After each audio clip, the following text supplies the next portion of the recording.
welcome to Season 5 of Call of Cthulhu. This is the season where we have reached the second half of the story arc. You will notice that there are only 4 players at the table.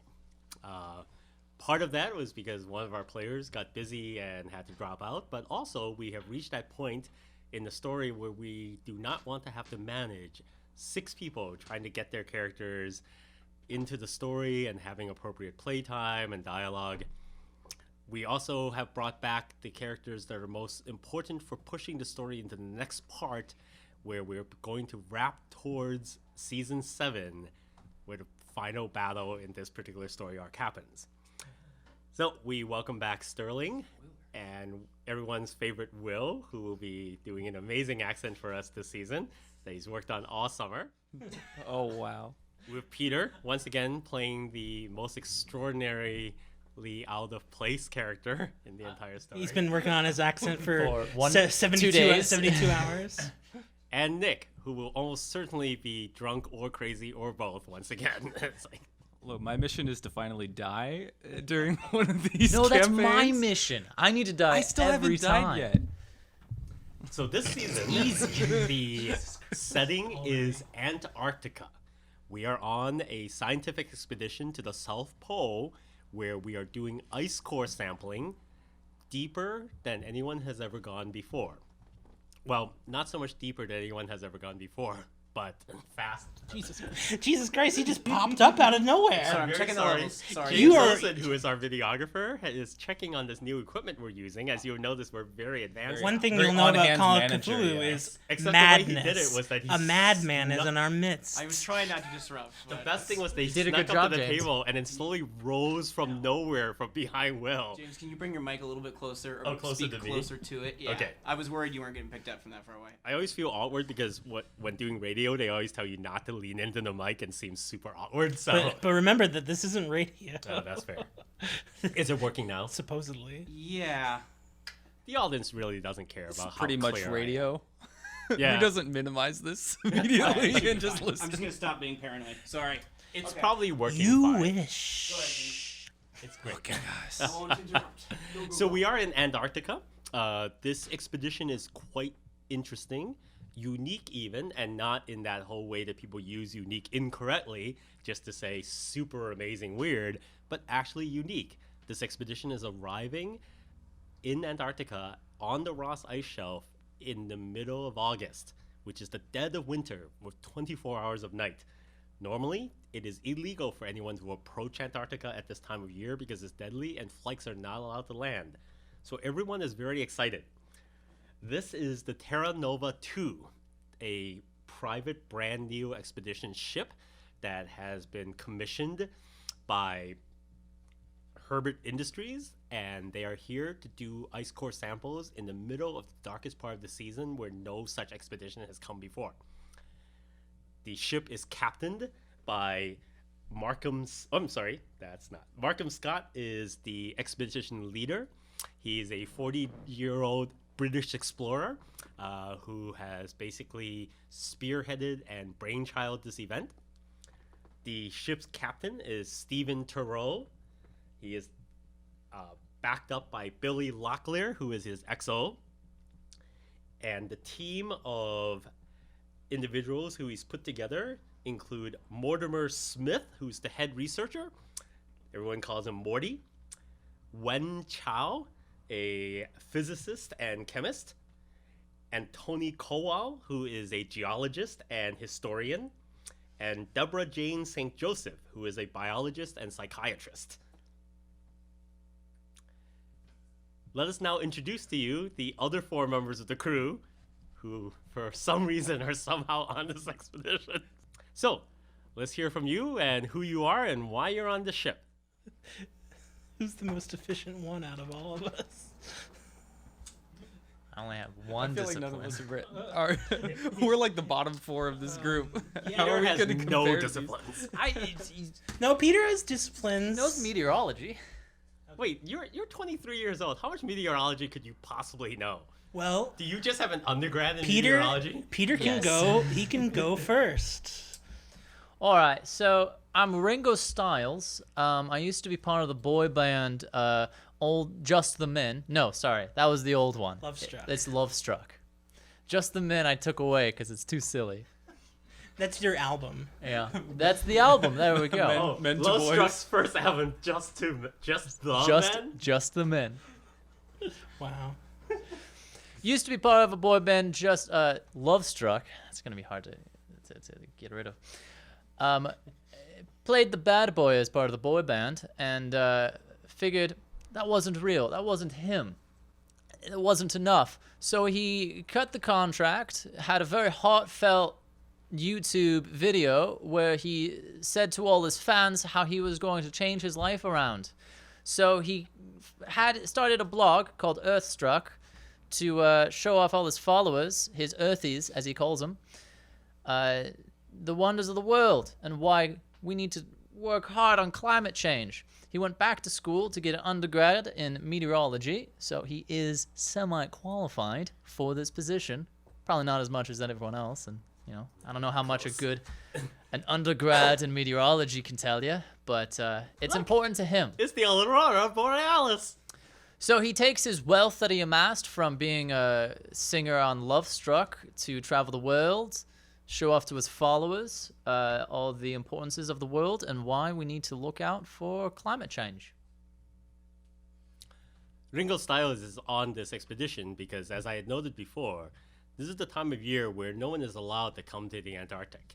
And as it turns out, despite his complete lack of qualifications and value to the expedition, it turned out that he is the fellow of the moment, and his 15 million followers were just the necessary push to be able to get the right buttons to allow the expedition to go forward. So unfortunately, he was a face that we needed politically, but everyone on the expedition does not want him there, and is convinced that he will be killed before they even reach the pole. He's the DJ Khaled of 2019. That's going under assets, 15 million followers. Yeah, baby. Ooh, good You're call. halfway to Ellen DeGeneres. I'm coming for her. It's hard to beat a white lesbian. But damn, I'll try. And we're off. All right, who's next? Which way are we going? Clockwise, as usual. All right. It's So- probably actually best to save yours for last. So Oh, yeah. Nah, that doesn't make sense. So I'm just gonna read my blurb since I enjoyed writing it. Nice. So my character's name is Yuri Morozov. Yuri Morozov. He's a Russian surgeon. Lost a young boy on the operating table. It was a routine procedure. A simple tonsillectomy. How did it go wrong? He can't even quite remember what happened. It's all a fog. He certainly remembers the fallout. He had no explanation. He had been the son of a diplomat this time. The hospital left him to fend for himself. Somehow his name had slipped. He was made a pariah. He lost himself in an alcoholic daze. Each night he dreamed of a cold, dark wasteland, echoing with the frightened cries of a young child.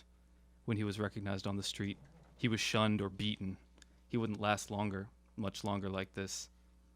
The hospital director called him out of nowhere, demanded they meet. The offer to join an international expedition was more than he deserved. He could guess why, though. The Kremlin had covered his connection with the incident. They'd think they were getting Russia's best and brightest. And at one time, Yuri had been just that, hadn't he? But what was he now? And the hospital no doubt wanted this specter of failure as far as possible. as far away as possible. Far away as possible. Yeah. Yuri would have to trust himself again, and he felt a strange draw towards Antarctica, as though it was the place he was meant to be. Growing up, he had gone on long treks with his friends through the frigid mountains. He felt as though everything in this life had been simply prelude to this, somehow. He was determined to answer those cries. The cries of Cthulhu. Wow, that's a stark contrast to my character. Yuri is the only member of Yuri's the player haunted, characters. dude. He's also the only member of the player characters who's an official senior member of the team. He's the chief medical person and super valuable. He's also the only person in this expedition that Billy likes and thinks has a chance of surviving. Wow. Oh, okay. Billy's the XO. He hates Yep. everybody. So Wait. an XO's role is what exactly? The XO is the captain's right-hand man and first officer. Okay. In short, he's kind of the guy who actually does all the hard work.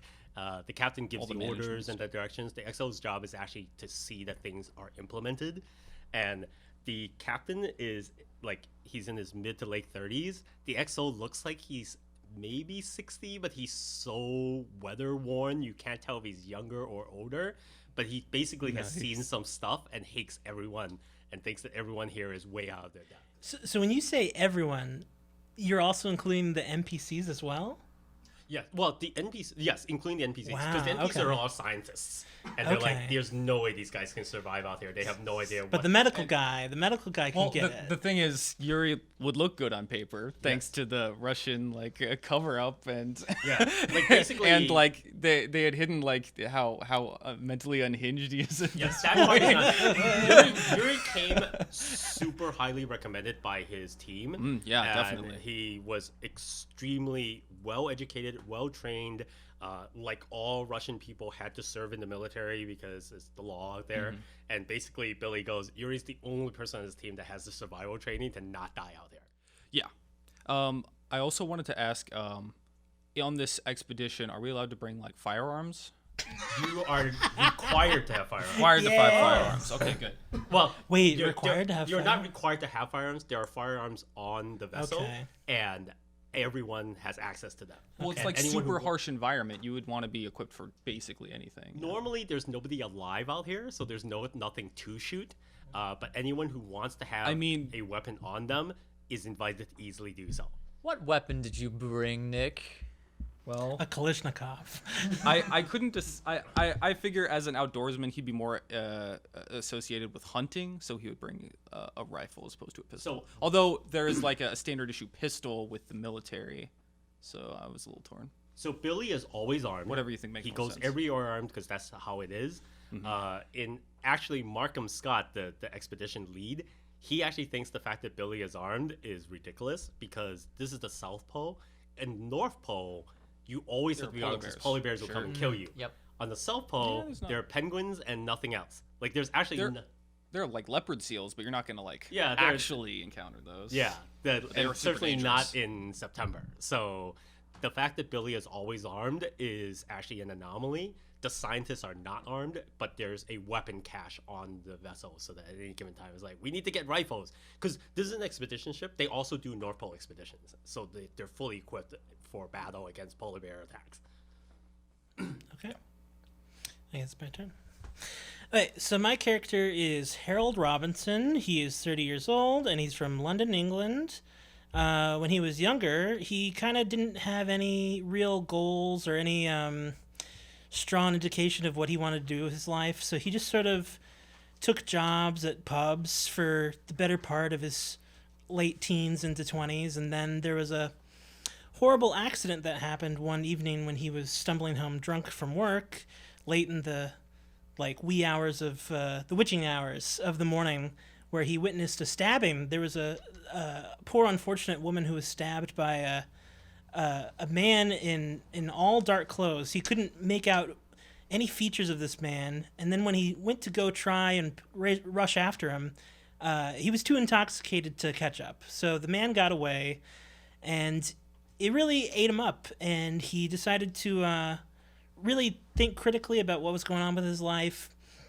He quit bartending, and then he got some higher education, and now he works at a company that works in biohazard remediation and crime scene cleanup.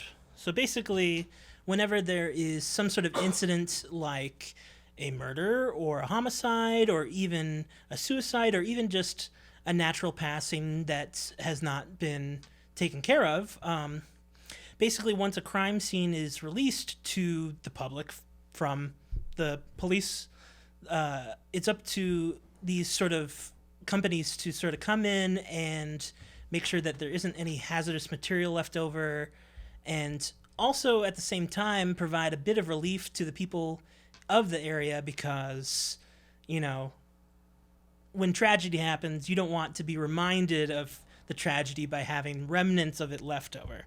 So he finds that to be a bit of a gratifying, uplifting thing to be doing with his time. And he was recommended to come onto this expedition, but I'm sure James will tell me how I actually got qualifications to get on it. So, Well, in the case of Harold, you were actually part of a group of about a dozen people in your category who were all on the vessel. But once you got to the Ross Ice Shelf, you were selected or volunteered to be the one person who would be the grunt. And basically, you're the generic worker person that is on the vessel to do all the things that the key. So I should be clear when I talk about vessel. So the Terra Nova 2 is a 7,200 ton research vessel, and it sailed to the shelf. It crashed through the ice during this period. Once you got to the research station at the edge of the shelf, McMurdo Station, you guys got off and got into the ATV. The ATV is one of the most sophisticated things ever built. It has never been created before. This is his first expedition. It was entirely funded by Herbert Industries. It's basically a 2-story track vehicle that is equivalent to, I guess if you think of it, it's a smaller size version of the Star Wars thing that the Jawas were in. oh my God. It's a little wider at the top, except it's got 2 giant rotating tracks. And it's basically, once you got there, they craned this thing off of the research vehicle, and you guys are on this thing. The actual ship has a crew complement of over 100 people on it. Okay. This particular thing only has the 12 of you, and that's it. Okay. All right, one last thing. My character will go by Harry instead of Harold's. I mean, my character's name is Harold, but you can go by Harry for short. And our propagator and Ringo Stiles, a bit of a bellend, if I do say so myself. So. Oh, by the way, it's probably important to note that Captain Turl and his XO are not here with you. Okay. They're with the ship, and they are not coming. Okay. Because they're not crazy. Also, the other thing about Harold is that since you guys have started, pretty much every time anything happens, they pretty much are counting on you to babysit Ringo, because no one else has time for it. Oh, mate, I can't be bothered. Oh, fuck. Because everyone else has a job to do. Come on, Harry, let's do another selfie. It's selfie time. The followers love it. You guys are both British. you- You'll get along. Man, he's taking the piss, mate. Well, the expedition lead is can't- also I British. can't be bothered. But the problem is You're doing my you head guys in. have work, and there's like, he keeps saying, hey, let's take a selfie with this like petri dish, and they're like, get away from my experiment. Stop breathing into the agar. Yeah, we might both be British, but we've lived very different lives. All right, and that brings us to Sterling. Yes, hello. I'm Danny Douglas, and I go by DD. My company is DD Soft. You've probably heard of it. Actually, you probably haven't heard of it. We do B2B payment transfers, but it's a pretty big thing back home in Seattle, and yeah, I'm actually out here because my son, he's 19. He has been bedridden his whole life. He has some unknown mystery illnesses. The doctors, nurses can't figure out what it is, and ever since then, I figure I make enough off my job. I can explore the world, try and find something, some cure or something. I'm not sure. James, you raised a finger. Did you have a... Oh, okay. Oi, mate, haven't I met you before? Oh yes, yeah. So You're a Harry, right? Yeah. Back in England, right? Yeah. I was over there for some business, and what was the name of that small pub you used to bartend at, right? yeah, it's called North Star. Yeah, North Star. Yeah, that was a great little place. Yeah, love to just stay there every evening. I don't work there no more, though. So, fancy seeing you here. Fancy seeing you too. Yeah, should be great. Looking forward to it. Plenty of alcohol on the the expedition rover if you need it. Oh, well, I stopped drinking. And I don't think Yuri should be drinking. You don't know that Yuri shouldn't be drinking. No, I don't, but out of I character. need to be drinking. Oh, fuck. Out of character, I feel like he needs to not drink, but in character, I don't know anything about Yuri. Oh, funny you I have, say like, a that you stopped crate drinking. of vodka. Ooh. We're gonna be here for like months. Is it the bad Russian stuff that only Russians like? No, is it, like, it's the the good good stuff. As a surgeon, he can at least afford Oh, that. that's right. You're one of the. And that's one of the higher priorities. And That's right. You're one of the life at rich this point. Russians. I also stopped drinking. That's what they are. I don't know. There were lawsuits and stuff. He's not very wealthy. Looks like it's Speaking of- just you and me, Yuri. Drinking buddies. Wow, awkward. Salutes. Speaking I'm gonna have to babysit you, and you're gonna be Speaking of pissed up, mate. wealthiness, it turns out that Douglas, Danny. Or Dee. Yeah. He goes by Dee. I call him never Danny. remember I call him Danny. Just call me Dee. I call him Everyone Danny calls me because I Dee. feel it's childish to call a grown man Dee. I know, right? But everyone else respects him. No, Billy probably wouldn't do call him I also Dee. have problems calling him Dee because there's a Dee, get character out of named my Dee in my Call of laboratory. Cthulhu world, and Dee, she's a girl. get out of So- the laboratory. I'll call you Dee. It's a fine name. Yeah, well, my name alliterates with D's, and I just picked it up in college. Dee sounds too much like PP. Didn't we all pick it up in college? In college, they call you Double D. No, but I mean that works too.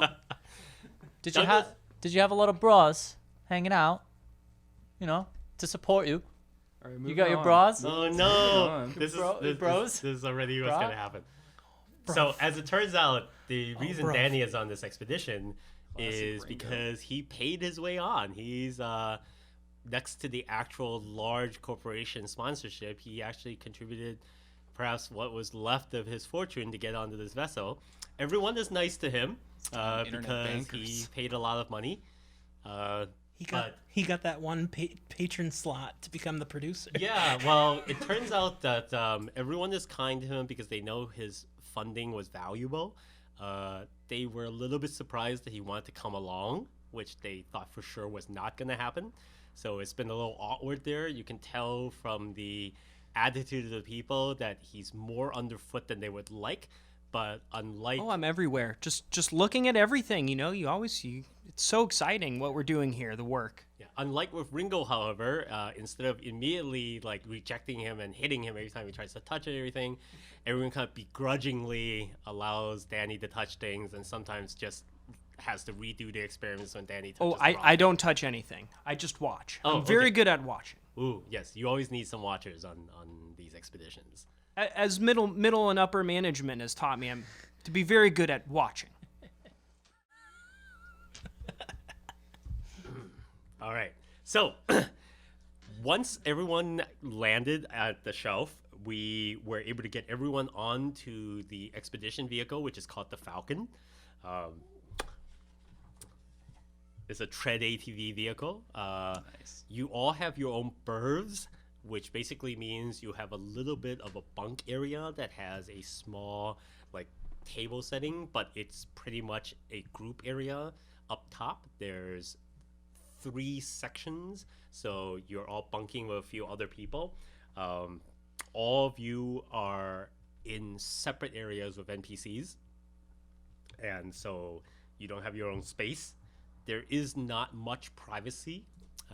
What privacy you want to get is in negative 100-degree weather in the pitch blackness of the Antarctic shelf. So if you do need time alone, you should bundle up. Even with your best clothes, you should not be outside for more than maybe 10 minutes at a time, or you might just die. There are 2 special suits that are designed for long periods of time outside. The plan is to be able to use them when you actually get to the location, when you have to drill for the cores, and only 2 people can be out at a time. At the present moment, none of you at the table are authorized to use them. They're like spacesuits. Yes, they're almost exactly like spacesuits, with just slight modifications so that they're not quite as unwieldy. Black Mesa? So you're on the Falcon, and you're en route. So basically, once you land on the Ross Shelf, there is a 995-mile road that goes from McMurdo Station to the research station at Amundsen Scott, which is the permanent research station at the South Pole. They plow the road there, and it's how they transport things because planes really just can't easily take off and land even during the summer. And you're en route on the Falcon when halfway there. By the way, that journey is a month-long journey. Whew. Yes, so you have plenty of supplies. You guys have been together for a long time. So all the relational and emotional things that would have come up. Can we roll to make friends? That You and I will be. You do not like me. No. Drink with No, Yuri. that's not true. I don't dislike you. Our relationship consists of me often just like telling you how dumb you are, even though you're not dumb. You humor me, is what you're saying. If I were to really like unload onto you, it'd probably cause a scene. I just have a very casual like, "Why, mate? Fuck off." Well, so far, off, you dickhead. whenever I take a picture with you, it gets the most likes. So we're going to be taking a lot of pictures on this little voyage now, aren't we? So one thing Ringo discovers very quickly is that he only has internet access for about 5 hours a day due to satellite connectivity. So while he's able to collect all kinds of things, he's constantly waiting to get feedback from his fans, and it's a very small window, so it's been very frustrating for you because you don't know how people are responding to the social media posting that you're making. So since you do mention friends, let's give you a brief rundown of the people that you're working with so you kind of have an understanding of who these people are. So Markham Scott, he is the expedition lead. He's the person who put this whole thing together. He is a well-known philanthropist and expedition backer. He, at one point, ran for the House of Commons in England and didn't quite make it. He's well known, and you actually come to realize after talking to him for a while that he actually comes from famous stock. It didn't take you much to figure out that Scott is the great-grandson of the original Scott who tried to be the first to make it to the South Pole and failed to do so, losing to the Norwegians, and then somehow lost his entire expedition and died out here. Scott did die after having one child, and this is the great-grandson of the original Scott who made it to the South Pole and then died. Didn't you say that the name of the station is something Scott? Yes, that is the Scott, who is his great-grandfather, who it was named after. Wow. Because he didn't make it until Amundsen. And it turns out that despite the fact that he's not mentioned it, everyone is convinced that he's trying to do this in order to clear his great-grandfather's name. It's always been controversial. At first, he was a national hero, and then it was suspected that he was incompetent, and which is why he allowed his entire expedition to die and never made it back. In recent years, people have been convinced that maybe he did everything he could, but it just turned out that the weather turned on him unexpectedly. But it's always been a stain on his family, and Markham is trying to overcome that. He's 40 years old, and he's basically quite fit for his age, and it looks like he's been on sufficient expeditions and safaris and things like that, that he's definitely knows what he's doing, and he's done this kind of thing before. The head researcher, Mortimer Smith, is a well-known PhD in the field of Arctic climate. And he is also British and has many, many papers to his name. He is well known in these environs and is more than familiar with what it takes to survive in the dead cold of the Arctic and the Antarctic. He is both excited and horrified by this. He basically understood that coming to the Antarctic in September was suicide. At the same time, this may be the most extraordinary expedition ever. They are testing new ice coring equipment that can do the process 4 times faster. Historically, you could only get a couple 100 feet of ice cores. If you want to get the deep ones that went down 1,000 or more feet, it would take you a year to get those samples. they are planning to get a 2-mile deep ice core during one journey with this new experimental equipment they've gotten. And so, despite the dangers, Smith felt like he could not pass up the opportunity. Wen Chao is a Chinese physicist and chemist. She has won numerous awards in her home country of China. She is a middle-aged, very firm, very prudish type of person. She always has her hair done up perfectly. Her lab coat is always pristine. Her lab space is always very immaculate.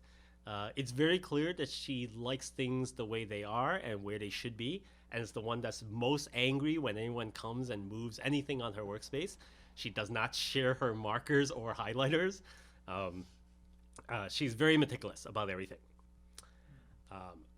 Anthony Kowal is a maybe 30-something individual. It's hard to tell because Anthony, he's a geologist and historian, but he also looks like one of those like hot people who appears on the cover of Geology Today to get people to major in geology. His hobbies are rock climbing and kite sailing and long walks on the beach. This is who Peter really needs to be taking selfies with. Yes. Yeah, Anthony Kowal he's one of those basically European scientist guys who's like super smart, has multiple PhDs, and also happens to be like attractive and a great sailor for his person who sells his craft and makes being in a STEM field seem sexy. He's a bit of a Mary Sue. He's very social. He really likes to talk to people. He's the only person on the senior crew who's actually remotely nice to Ringo. Nice. He's a good guy. I like him. Yeah, and he appears in a lot of your social media. I follow his Instagram. Oh, yes. Yeah. It's really boosted his followership. Yes. Yeah, he's kind of famous. He's the scientist who appears on Jimmy Fallon and Kimmel and that kind of thing. And finally, Deborah Jane St. Joseph. She is a biologist and psychiatrist. She is almost the opposite of Wen Chao.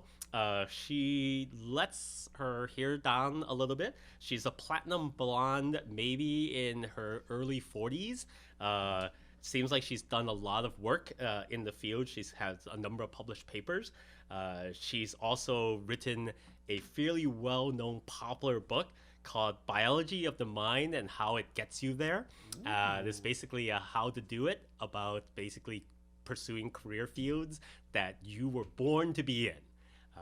She's also appeared on a number of talk shows to talk about her ideas, and also used to have a fairly popular podcast where she would talk about biopsychological things and was super popular for a while, but in recent years has returned to hard science and has been doing some more research and only has been publishing scientific papers.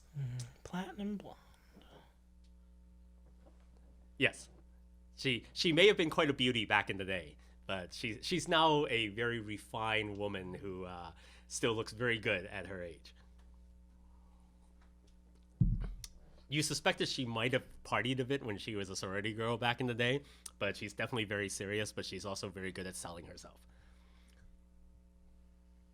It's also possible that she's had her eye on Anthony for a bit, but Anthony doesn't seem to be taking advantage of it so far. So you said Steven's not here, but what do we know Steven about and Steven? Billy are not there. But what do we know about Steven? Oh, Steven, he's basically the captain of the ship. He has lots of experience. He's actually captained other vessels before. He used to be a merchant marine. He's actually younger. He's only maybe in his late 30s as far as you can tell.